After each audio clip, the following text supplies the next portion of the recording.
আসসালামু আলাইকুম, শুভ দুপুর। আজকে দুপুরবেলা ছাদে চলে আসলাম। আর এখন যেহেতু ফাল্গুন চলে আসছে, মোটামুটি সব গাছে মুকুল আসতেছে।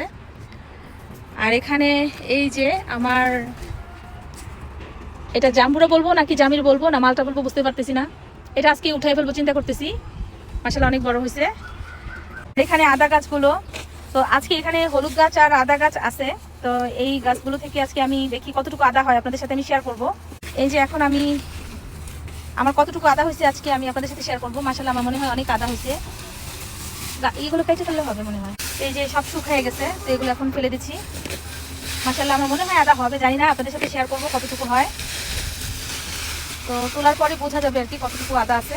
এটা হচ্ছে দ্বিতীয় আদার ভিটিটা, আর প্রথম আদার ভিটি থেকে এই কটা আদা পাওয়া গেছে। যাই হোক, গাছের জিনিস যতটুকু হয়েছে আলহামদুলিল্লাহ। এখন এটা ভাঙতেছি, আস্তে আস্তে এখন ভাঙার পরে আপনাদের সাথে শেয়ার করব। এই যে মাশাআল্লাহ দ্বিতীয় আদার ভিটি থেকে ভালোই আদা পাওয়া গেছে, যেহেতু এটা হাইব্রিড জাতের আদা। এটার ফলন দেখে আমি নিজেও খুব, আমার কাছে ভালো লাগতেছে যে অনেকখানি আদা হয়েছে।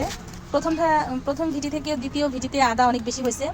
তো এটা বোঝা গেল যে হাইব্রিডের চাষের জিনিস সব থেকে বেশি হয়, আর আমিও সেটা পাইলাম আলহামদুলিল্লাহ।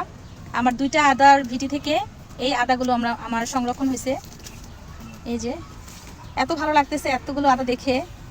এই যে সমস্ত আদাগুলো এখানে, খুবই ভালো লাগতেছে দেখে আদাগুলো।